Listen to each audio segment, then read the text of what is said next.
Respire. Allez, tu vas y arriver. Tu cours le long de la côte Est, sur le point d'établir ton nouveau record personnel. Quelques secondes plus tard, tu commences à avoir du mal à respirer. C'est bizarre, tu es pourtant une athlète accomplie. Tu t'arrêtes pour souffler et tu remarques tout un tas de gens rassemblés sur la plage. Tu t'approches en te demandant si tu es en train de rêver. Des milliers de créatures marines nagent vers le rivage. Dauphins, requins, baleines, poissons, tu n'en as jamais vu autant d'aussi près. Et puis, la mer a quelque chose d'étrange. L'eau est parfaitement transparente. Tu vois des bateaux de sauvetage équipés de matériel scientifique. Puis des voitures arrivent sur la plage et tout un groupe de personnes en descendent. Elles ont l'air importantes. Tu demandes à l'une d'elles ce qui se passe.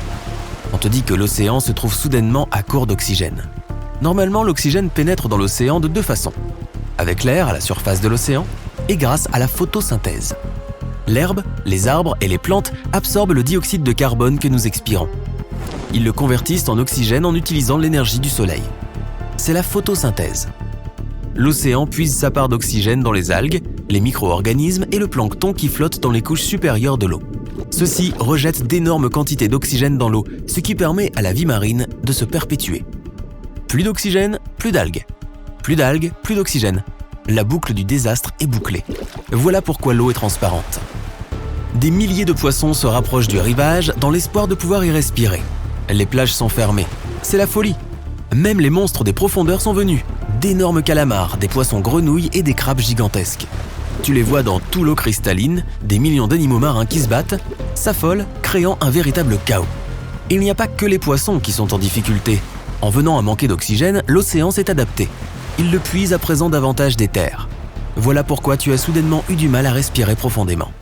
Tu rentres chez toi en vitesse, il est temps de faire tes bagages.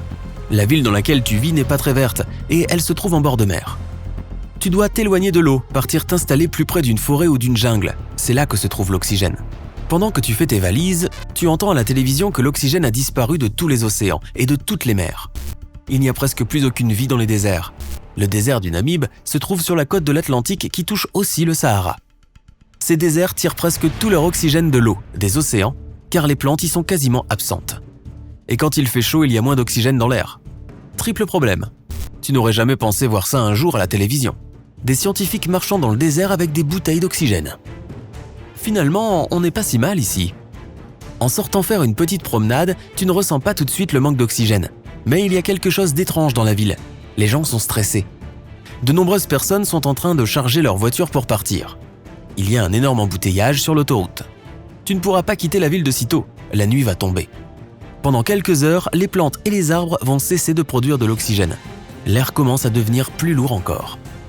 Le lendemain matin, tu réussis à quitter la ville. Tu roules à travers les forêts, les champs, les montagnes couvertes d'herbe, et enfin, tu respires profondément.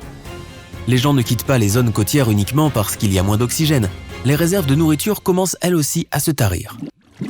Il n'y a pratiquement plus de pêche, ce qui pour certaines villes est un désastre total.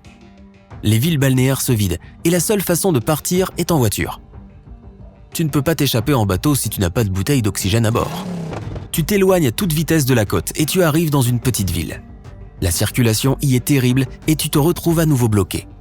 Ces villes n'ont pas été conçues pour accueillir autant de monde. La circulation, les réserves de nourriture, les écoles, l'emploi, ça va prendre un certain temps pour que ces villes s'adaptent. Le prix des terrains explose. On peut acheter une propriété en bord de mer pour presque rien. Mais les terres agricoles coûtent soudain des millions. Les gens commencent à investir massivement dans tout ce qui est écologique.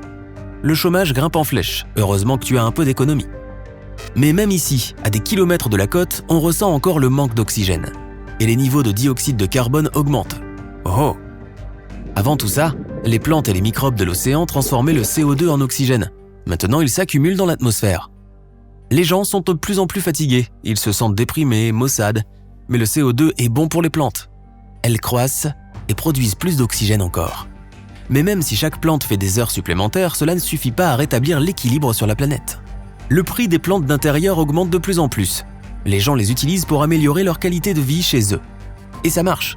Tous ces végétaux consomment le CO2 présent dans l'air et remplissent les pièces d'oxygène. Pendant un certain temps, on se dit que l'humanité va s'en sortir. Puis vient l'hiver, le soleil brille de moins en moins, les plantes ne reçoivent pas assez d'énergie, elles se ratatinent et les arbres perdent leurs feuilles. Un jour que tu te promènes, tu remarques quelque chose d'étrange dans le comportement des gens. Ils se déplacent lentement, certains ne bougent même pas et regardent dans le vide. Tu vois une jeune fille attendre près d'un arrêt de bus, puis s'en aller, puis revenir et repartir à nouveau. Elle n'arrive pas à décider ce qu'elle doit faire. Mais toi, tu allais où au fait? Tu te rends compte que tu as oublié pourquoi tu es sorti de chez toi. Le manque d'oxygène peut affecter le cerveau. La mémoire et la capacité d'attention des gens en prennent un coup. Il devient très difficile de penser clairement et de prendre des décisions rationnelles. Dès que les gens comprennent ce qui se passe, ils ont peur. Et quand on a peur, on respire plus fort. Voilà que les humains ont besoin d'encore plus d'oxygène.